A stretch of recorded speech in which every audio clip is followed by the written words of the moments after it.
नमस्कार, SBT news में आपका स्वागत है। पेश है 1 मार्च बुधवार दोपहर 3:15 राजस्थान की बड़ी खबरें। राजस्थान हाउसिंग बोर्ड ने बुधवार को राज्य के 14 जिलों के 17 शहरों में अपनी नई आवासीय योजनाएं लॉन्च की है। नगरीय विकास मंत्री शांति धारीवाल और housing board commissioner Pawan Arora ने आज धारीवाल के घर से इन योजनाओं की बुकलेट लॉन्च की। इन योजनाओं के लिए आज से ही ऑनलाइन आवेदन शुरू हो गए हैं, जो 31 मार्च तक भरे जाएंगे। Housing board commissioner Pawan Arora ने बताया कि इन सभी आवासीय स्कीम में 4500 से ज्यादा फ्लैट विला बनाकर लोगों को आवंटित किए जाएंगे।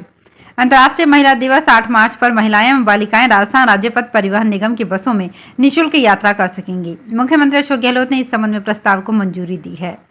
12 की एसीबी टीम ने 3000 रुपए की रिश्वत लेते सीजीएसटी अधीक्षक को गिरफ्तार किया है। आरोपी ने कपड़े की दुकान के रजिस्ट्रेशन को तेल व खल प्लांट के रजिस्ट्रेशन में बदलने के एवज में 10,000 रुपए की रिश्वत मांगी थी।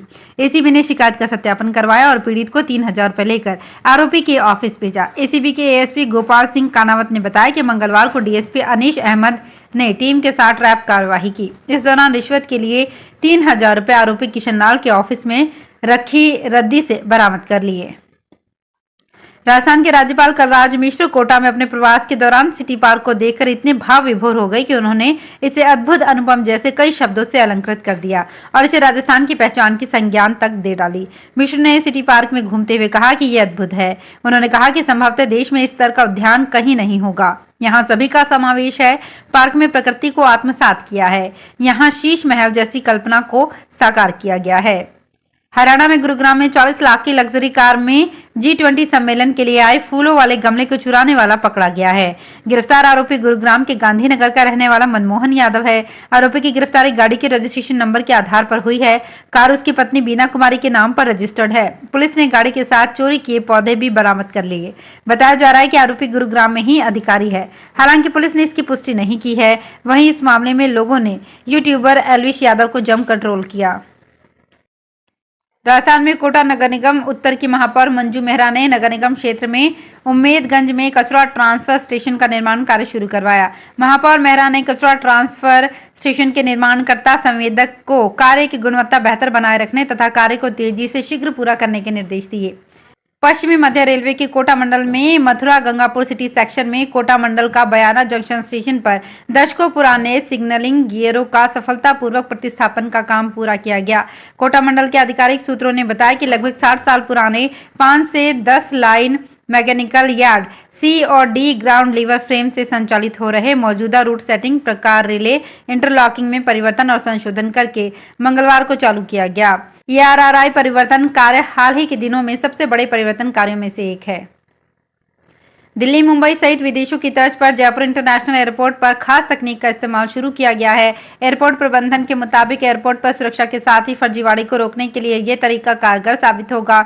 जयपुर एयरपोर्ट के डिपार्चर गेट पर 2D बारकोड रीडर लगाया गया है। इससे फर्जी टिकट और रद्द हो चुकी उड़ान के यात्री एयरपोर्ट के अंदर प्रवेश नहीं कर सकेंगे।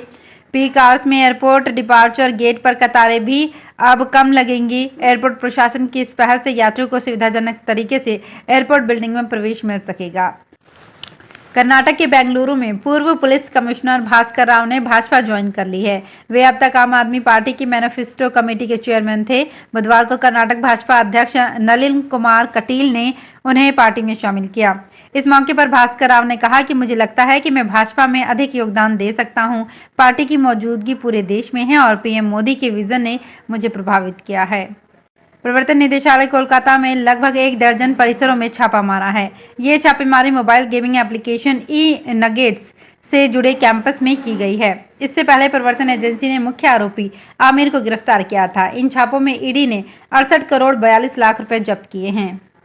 सर्दी की विदाई के साथ ही झुंझुनू में सब्जियों के दाम भी आसमान छूने लगे हैं। नींबू ने अभी से ही तेवर दिखाने शुरू कर दिए हैं। महीने भर में नींबू के भाव आसमान पर पहुंच गए हैं। बाजार में नींबू 140 से 160 रुपए प्रति किलो की दर पर मिल रहा है, जबकि महीने भर पहले ये 40 रुपए किलो में बिक रहा था। वहीं भिंडी भी 100 से 120 रुपए किलो पर पहुंच गई है। टमाटर के भाव 30 रुपए किलो पर पहुंच गए हैं। बाड़मेर में मौसम बार बार बदलता जा रहा है। तापमान में भी लगातार उतार चढ़ाव देखने को मिल रहा है। बाड़मेर में फरवरी माह अधिकतम तापमान 38 डिग्री पार होने के कुछ दिन बाद ही पारा 6 डिग्री तक गिरकर 32 डिग्री पर आ गया। अब फिर से मंगलवार को तापमान 36 डिग्री से ऊपर पहुंच गया है। वहीं रात का तापमान भी 19.1 डिग्री सेल्सियस दर्ज किया गया। मौसम विभाग तापमान गिरने के साथ साथ होली पर्व पर मौसम सामान्य रहने की संभावना जता रहा है।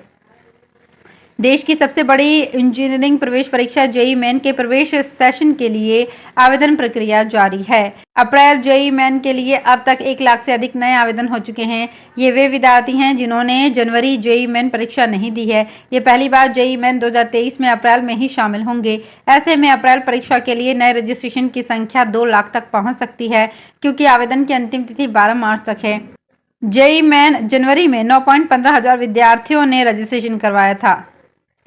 राजस्थान एग्रीकल्चर सुपरवाइजर भर्ती 2023 का इंतजार कर रहे बेरोजगारों के लिए बहुत अच्छी खबर है। राजस्थान सरकार ने राजस्थान कृषि पर्यवेक्षक भर्ती 2023 के लिए 430 पदों के लिए नई भर्ती को मंजूरी दे दी है।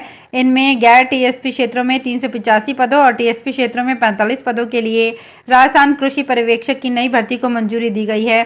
अब जल्द ही इस वैकेंसी के लिए आवेदन राजस्थान कर्मचारी चयन बोर्ड को भेजा जाएगा, जिसके बाद आवेदन लेने का काम शुरू होगा।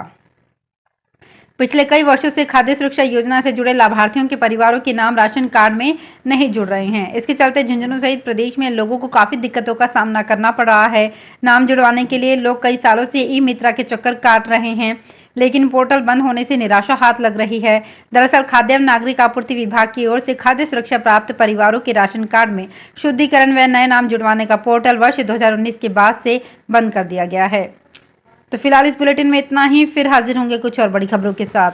अगर आप भी अपने आसपास की छोटी बड़ी और महत्वपूर्ण खबरों से अपडेट रहना चाहते हैं तो सब्सक्राइब कीजिए हमारे चैनल एसपीटी न्यूज को और प्रेस कीजिए बेल आइकन पर।